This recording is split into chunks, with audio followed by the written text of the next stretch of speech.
everyone, my name is Rachel. Welcome back to my channel, and today we are here for another round of the historical romance readathon.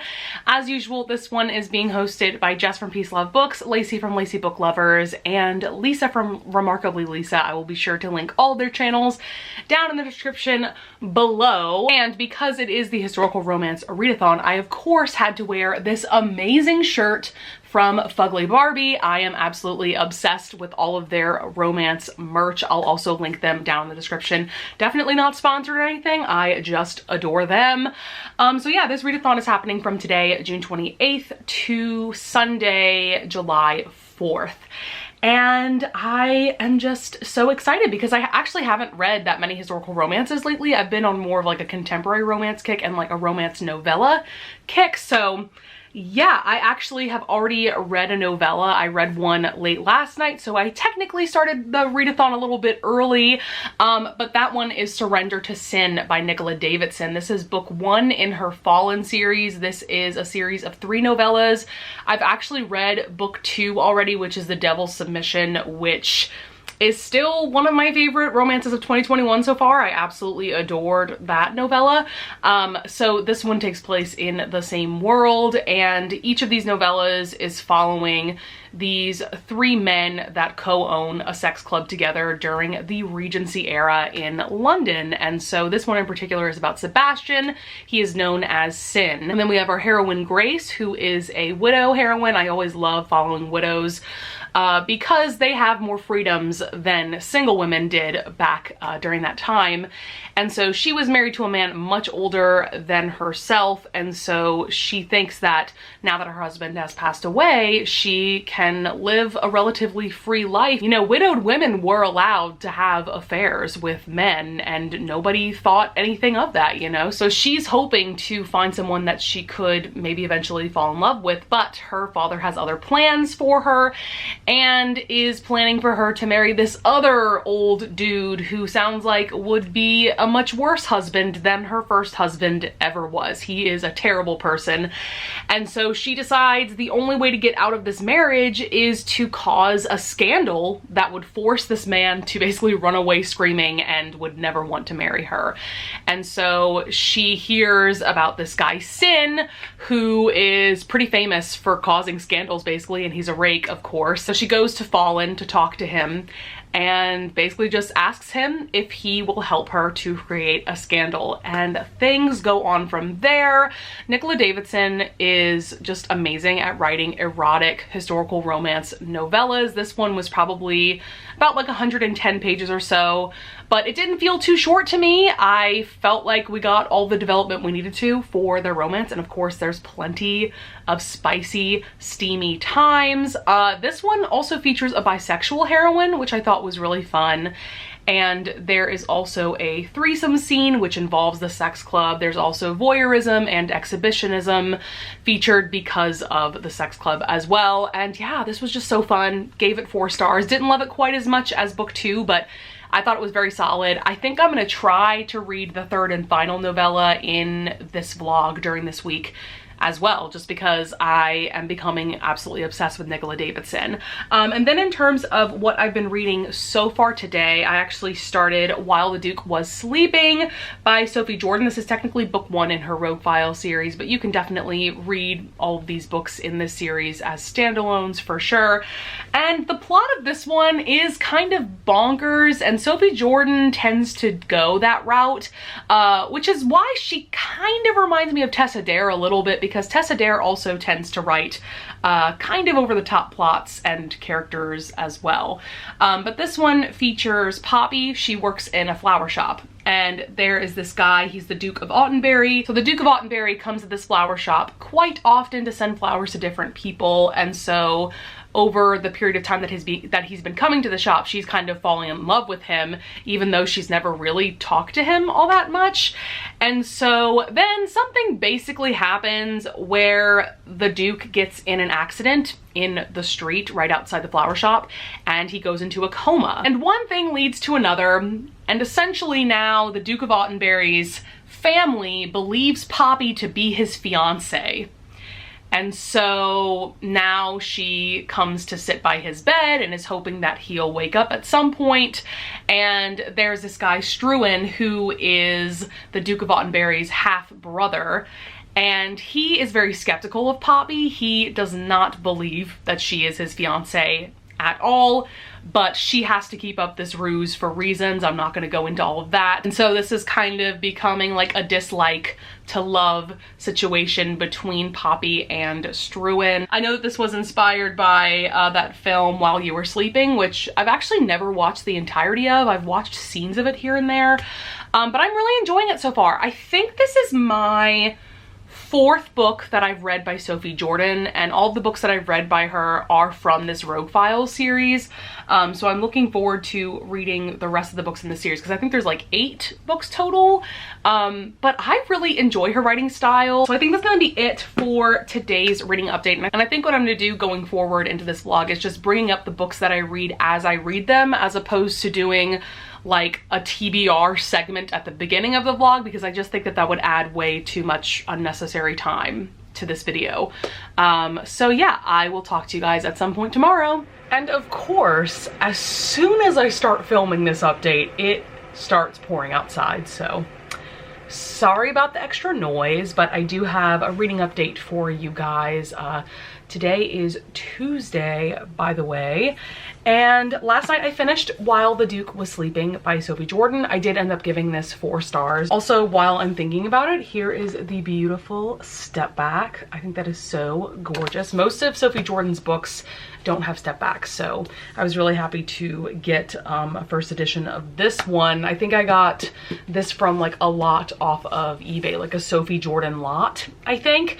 But yeah, I really enjoyed this one. Like I said in my last update, the plot for this one is pretty bonkers, so I knew what I was getting myself into for sure.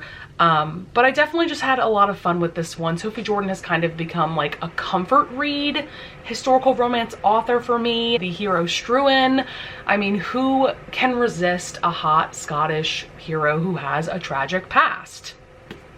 You know? And of course there's plenty of angst going on because Poppy is supposed to be involved with this duke who's in a coma.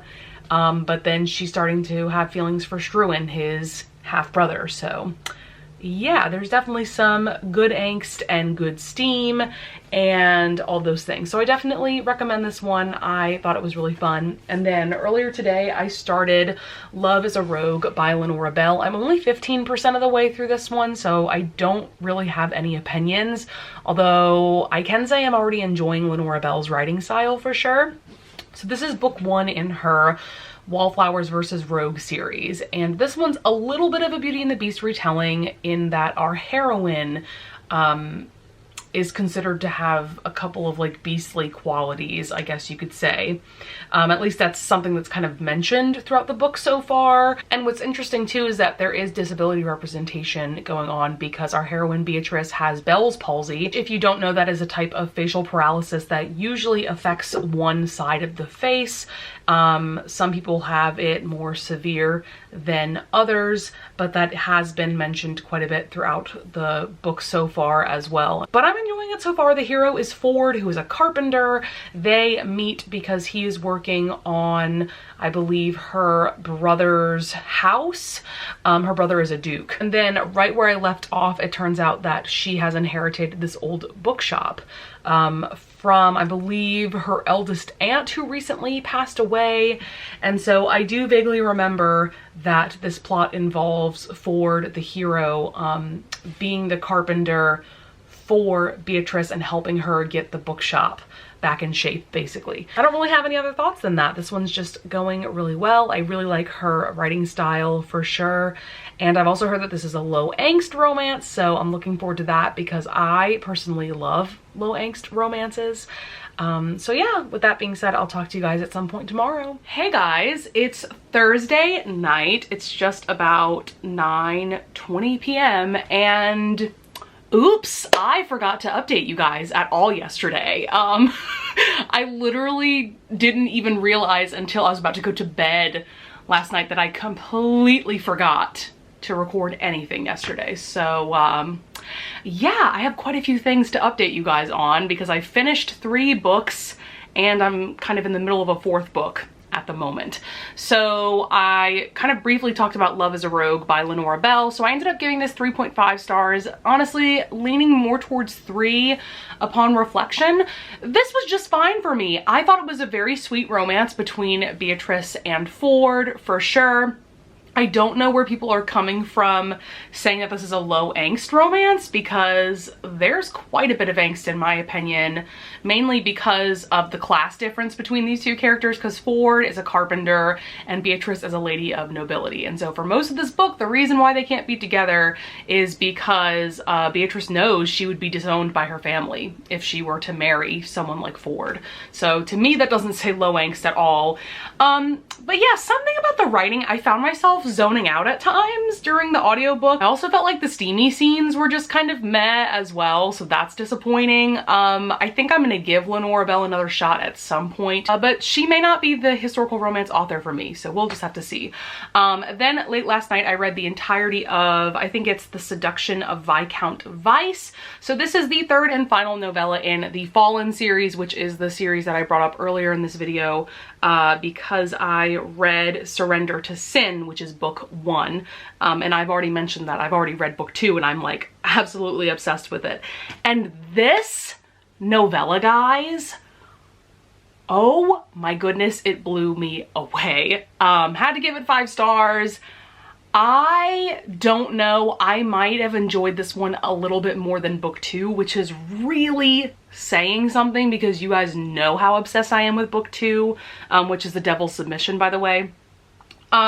So this one is a second chance romance, and I love these kind of second chance romances where one of the main characters has betrayed the other one years ago. So like in this story, we have Mary and Ian. They're both Scottish, actually. They're from Scotland.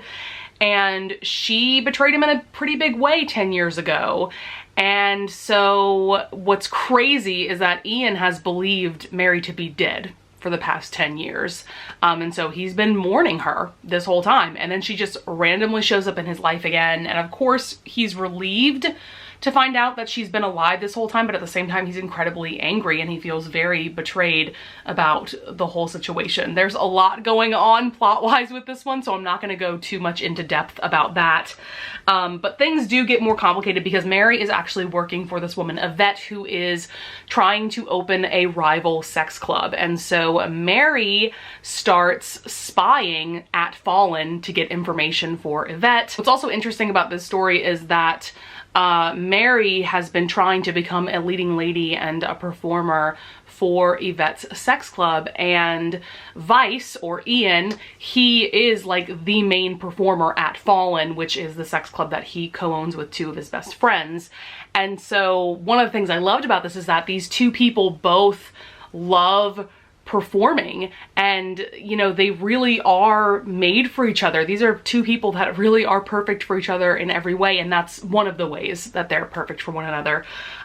This novella, guys, it's just about 100 pages, probably a little bit more than 100 pages, but you get the full story and you get the full impact of the story. I've never felt this emotionally invested in a couple from a novella. Like, Nicola Davison just like knew what she was doing with this series as a whole, because I really have enjoyed all 3 of them, but this one in particular has the angst, truly has the chemistry between these 2 people.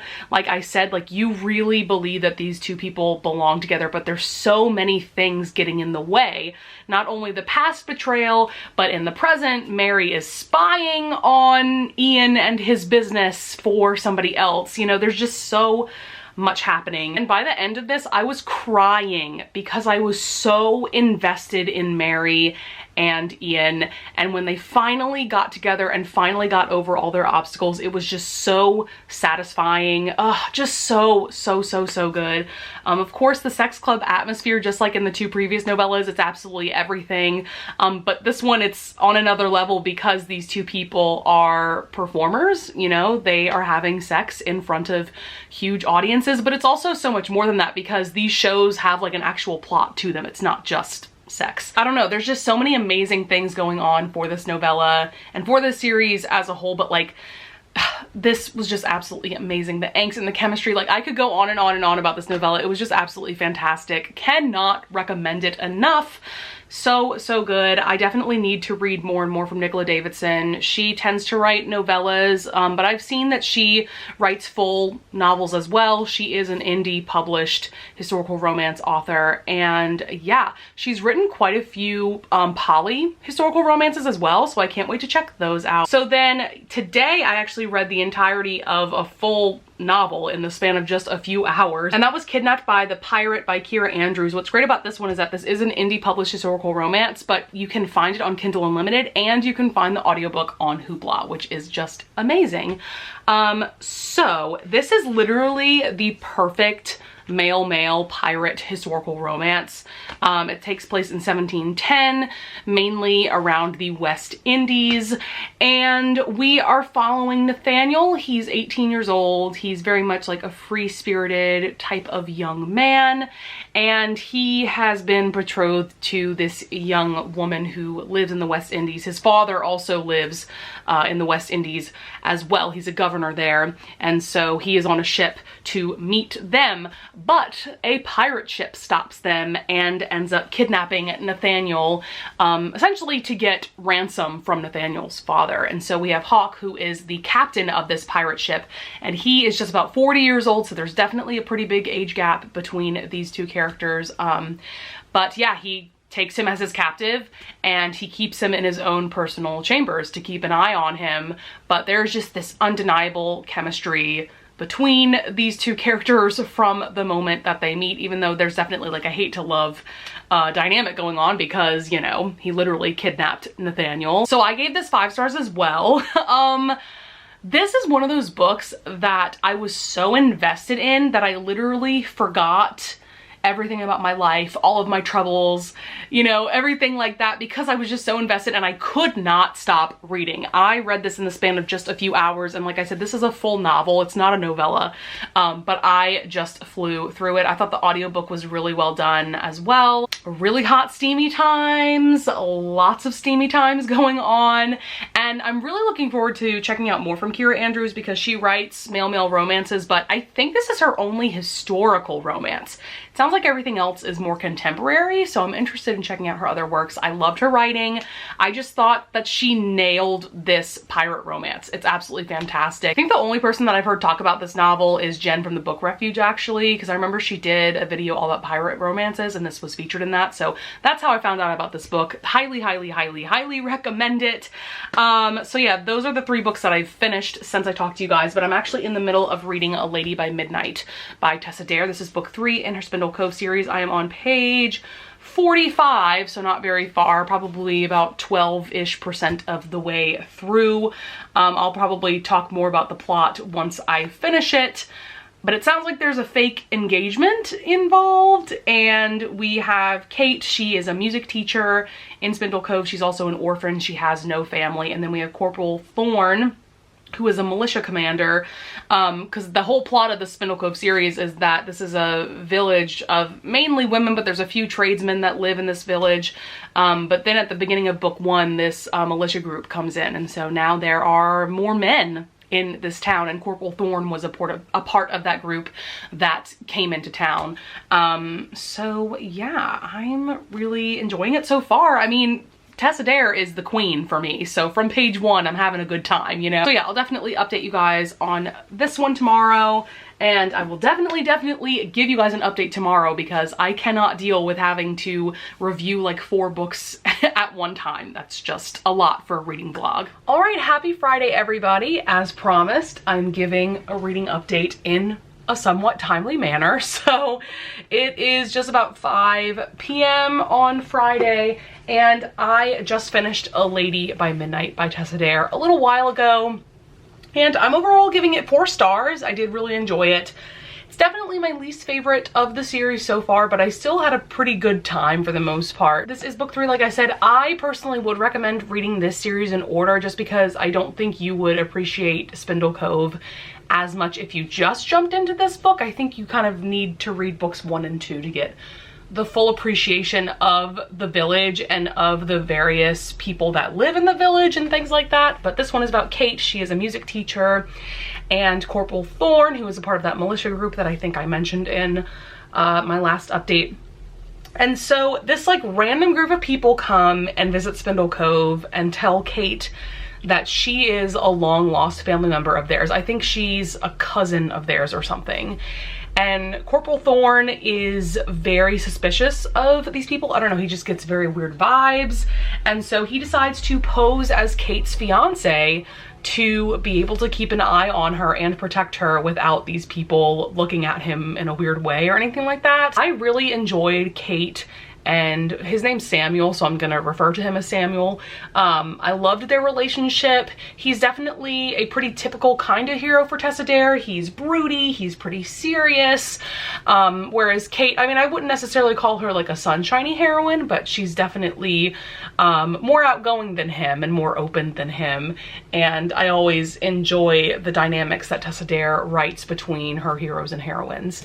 So yeah. Fun time, not my favorite. I do think that this went on a little bit too long, and the side plot with these new family members that Kate has, like, it just wasn't my favorite thing. I don't know, it missed the mark a little bit for me. I just didn't really care all that much. Like, I just wanted to focus on Kate and Samuel, and sometimes we were focusing on that side plot and I was just like, okay. So that's going to be it for this reading update for today. I'm not quite sure what I want to go into next. I kind of want to read another novella, but I don't really have one on my TBR or on my radar. Like, I don't know. I have some authors in mind that I know write historical romance novellas, but I wouldn't be sure which one to pick of theirs. So we will just see. All right, happy Saturday, everyone. Although it's not a very happy Saturday over here. I mean, it hasn't rained yet, but it's been like thundering outside for the past 2 hours. So kind of gloomy day. It's been raining here every day, which is kind of annoying, but it is what it is. I have a reading update for you guys, of course. So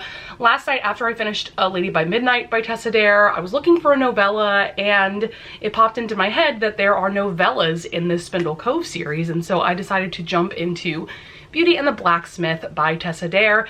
This is actually the novella that takes place after the events of A Lady by Midnight. So it was actually perfect. And I found the audiobook for this one off of Libby. And this was just such a delightful little novella. I gave it 4 stars.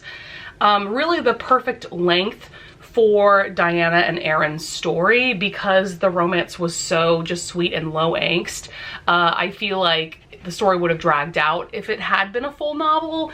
But just to tell you guys a little bit about what's going on with these two characters, we have Diana Highwood, and her mother cracks me up. She's very overbearing. She has 2 other daughters, and she is just trying to match up her daughters with the highest rank of gentlemen possible. And there just so happens to be a Marquis in town, and so she's trying to match Diana up with this Marquis, but Diana has kind of been in love with the local blacksmith whose name is Aaron for the past year that she's been living there.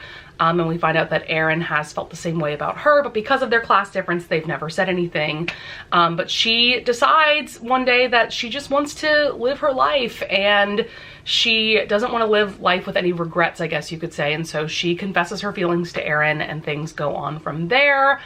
I think Aaron is my new favorite Tessa Dare hero because I think he's the most cinnamon roll of any of her heroes. Like, he's just so sweet, so swoony, and so sexy. So love him, loved the 2 of them together. This had the perfect amount of angst because of the class difference, but also perfect amount of steam and fun Spindle Cove moments as well, because as usual, you know, there's these very entertaining side characters that come into play in the story as well. So yes, really enjoyed it. Definitely recommend this one if you're looking for a historical romance novella that's just short and sweet. So I actually decided to go into If the Duke Demands by Anna Harrington. I'm so excited about reading this book because Jess and Lisa both absolutely adore this one. Jess in particular, I know, not only did she feature this in her top historical romances she's read so far this year, but it was also featured in her top 10 historical romances ever video that she did recently. So yeah, she absolutely adores this romance, and I have to say that I'm loving it as well. If I had to give you guys a rating at the moment, I'm about 40% of the way in. I would also give it 5 stars. So the plot of this one is just so fun.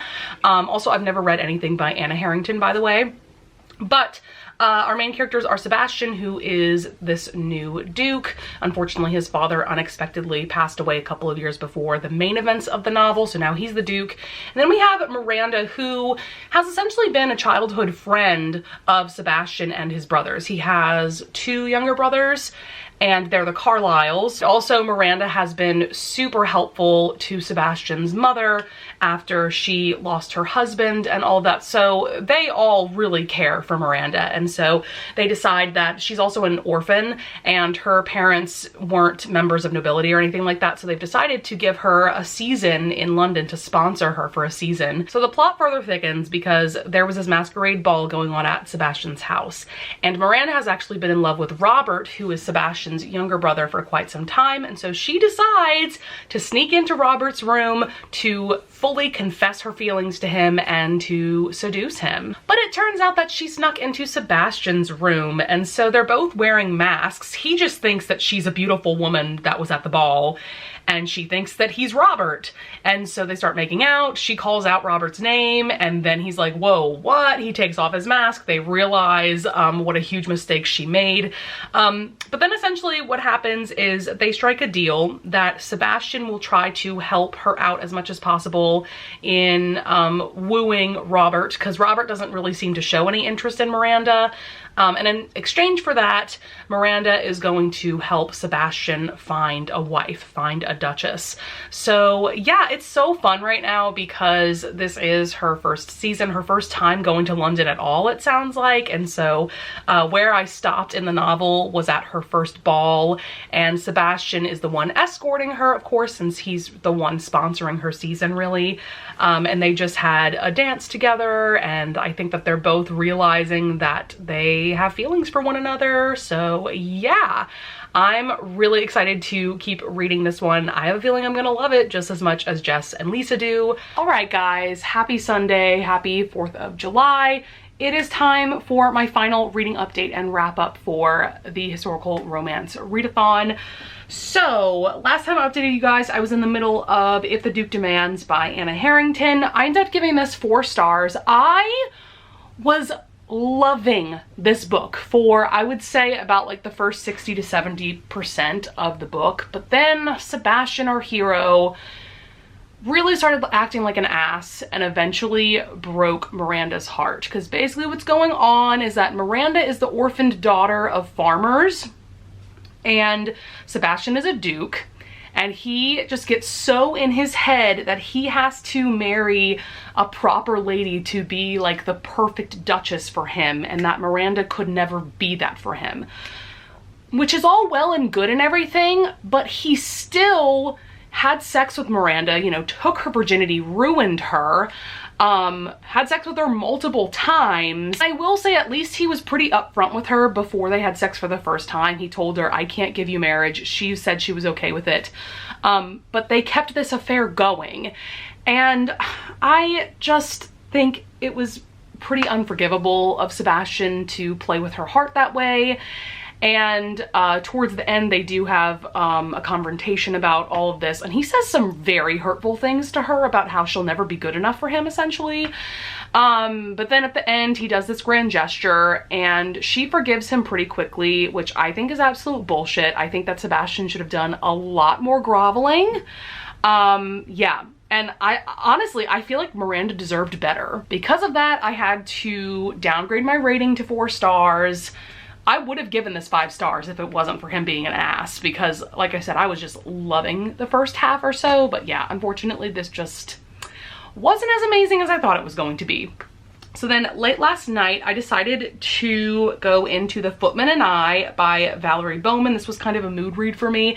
This is a book that's been on my radar for quite a while, but I definitely wasn't necessarily planning on reading it during this week. But the premise of this is just so freaking fun. So we have these three noblemen. We have Lucas, the main character for this book. He is an earl. We also have a duke and a marquis. And I think there's another member of nobility, but he's already married to somebody else. So we have these four men. They're best friends. Lucas, the earl, decides that he really wants to start looking for a wife, but he is afraid that he won't be able to find true love because all of the women of the temps are only attracted to him for his title and his money. So these best friends decide to pose as servants for their best friend's house party. And so Lucas is a footman, and Lucas's goal in being a servant is to see these women in their more, I guess, natural habitat, and to see which one of these women will treat servants badly, because that's more of a true sign of their character than if he was himself as the earl. They would definitely put their best foot forward for him, but if he's a footman, they'll show their true selves. I hope that made sense. I just said a lot of things. So then we have our heroine, Frances. So she is 18. She just had her coming out season in society, and her mother is desperately trying to marry her off to this man, Sir Reginald, who is quite a bit older than her. He's at least in his 40s. She just does not like this man. She's kind of denounced marriage in general. She just wants to live her life and be a spinster. And so basically everybody is at this house party together. We have Lucas posing as a footman, and then we have Frances being herself, being a woman of nobility. And I really had a fun time with this one. It was so much fun. I loved the premise for sure. And I really liked Lucas and Frances's romance because it had the perfect balance of angst and charm and chemistry and all of those things that you want in a romance. And of course there was going to be a big conflict towards the end because Lucas has been lying this whole time about who he actually is. But I thought that all of that was handled really well. It wasn't drawn out too long or anything like that. I ended up giving this 4.5 stars, honestly, because I wanted more steamy scenes between these two people. The one steamy scene that we got was really good, but it just wasn't enough for me personally. So yeah, that's my only gripe with this book. It was pretty darn near perfect for me, so that's why I gave it 4.5 stars. Really looking forward to reading the other two or three. I think there's 3 other books in this series as well. I just had such a fun time with this one, and I'm really looking forward to checking out more of Valerie Bowman's backlist. So I'm ending the readathon there. So that's 9 books total in 1 week. Not bad at all. And just as usual with these readathons, I had such a fun time. I hope that you guys enjoyed watching this reading vlog, and I would love it if you would leave a comment down below if you participated in this readathon. Tell me about the books that you read. I am always looking for more historical romance recommendations. Even though my historical romance TBR is already giant, I can always use more recommendations from you guys. So that is going to be it for this vlog. Once again, thank you so much, Jess, Lacey, and Lisa for hosting this. With all that being said, I would love it if you guys would leave a like and subscribe, and I thank you so much in advance if you do, and I will see you guys in the next video. Bye!